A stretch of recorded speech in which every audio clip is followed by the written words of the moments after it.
Hello hi नमस्कार जय जगन्नाथ मु संगीता आपण मानक स्वागत कर मोर नुआ ब्लॉग रे। तो आपण मैंने जमी जानी आम पुरी आसलु तो आज से दिन आसी जो दिन आम रिटर्न कर बेंगलोर तो बहुत कष्ट लगुच सब झील मैंने मो सहित कनेक्ट करें कि माँ बापा को छाड़ी जावा केते कष्ट तो कौन करवा लाइफ रो गोटे पार्ट तो देखा नेक्स्ट केबे फिर आसूची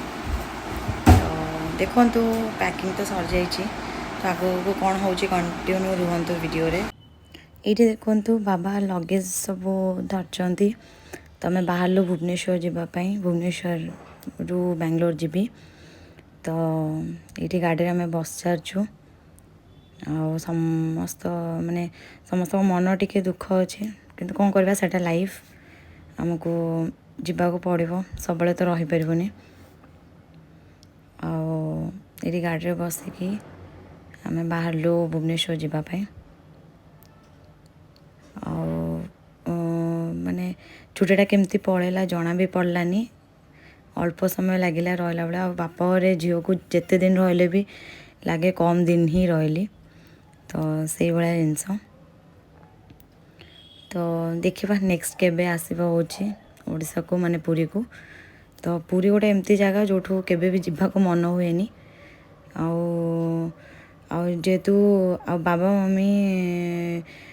मो पुओ सहित एत क्लोज जे माने पिला बेलू जेहेतु से 2-3 वर्ष से रही जन्म हो पूरा रहा तो से बाबा मम्मी आम जिते थर भी माने स्टिल ना मो बाहागर 7 वर्ष है किंतु आम जिते थर भी ओडिशा जाओ माने पुरी जाओ मो बाबा मम्मी सबू थर आमको छाड़िया को आसती भुवनेश्वर तो आ मम्मी तो रास्ता जाक तार कांदु थाए किंतु कौन कर माने जीवा को तो पड़ो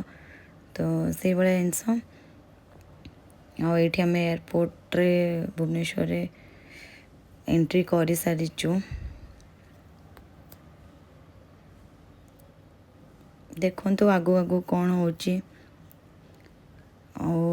मो पुओ एपर्तन जान ना कि आम बेंगलोर रिटर्न करचु बोली ताको आम से कांदुला से बुझे कि कहलु कि नाई आम मो सान भूणी रूम को जाऊँ भुवनेश्वर से चुपचाप बस माने खेलुची हसुची से शुणुला कि बेंगलोर रिटर्न कर कांद आरंभ हो जाता तार तो कहीं सबू छुआ मान को आई अजा घरे बहुत भल लगे सबू छुआ मैंने आई अजा घरे बहुत माने माने भल पाइबा पाती बहुत गेल्हारे रुहंती से माने बाड़ेबा फाड़ेबा किसी भी मारामारी किसी हुए तो से आम एयरपोर्ट रे पहुँची सारी आप देखिपे तो एबे लगेज नहीं कि भितर को जीव भितर को तो देखु आगु को इमोशनल मोमेंट पूरा तो किंतु कौन कर ये मो सान भूणी भी जॉब रो अधारू आसला कि देखा करने आम मैंने रिटर्न करचु से तो देखो ये फ्लाइट रे आम एंट्री करचु फ्लाइट रे बसापी तो बाय बाय ओडिशा देखा केबे आसुचु नेक्स्ट पूरी तो सब बड़े आसा को मन हुए कौन करवा छुआर पाठ पढ़ा अच्छी हस्बैंड को जॉब भी बेंगलोर रे तो रहा पड़ी तो ये गुनु पूरा एक्साइटेड तो गोटे जिनस कि फ्लाइट रे जब आम आसलु बेंगलोर तो व्यू बहुत भल था बहुत सुंदर था क्या वेदर बहुत बढ़िया था क्लाउडी वेदर था पूरा आप मैंने देखिपे एत अंधारिया था कि देखा भी जाऊन कि एत अंधारिया था कि बहुत भल व्यू था आ सब मैं कैप्चर कर आगू आगू कंटिन्यू रुहतु वीडियो रे देखंतु बहुत माने एते सुंदर व्यू फास्ट टाइम एते क्लाउडी व्यू देखिली फ्लाइट रे जीवा टाइम रे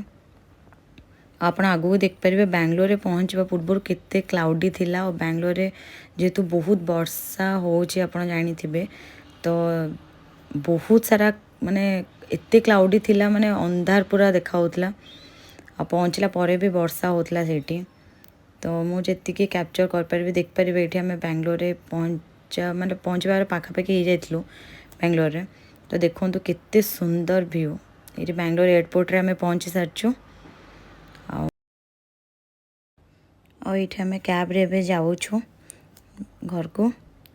तो ये वीडियो एंड करुच्ची नेक्स्ट देखा नेक्स्ट ब्लॉग रे बाय थैंक यू।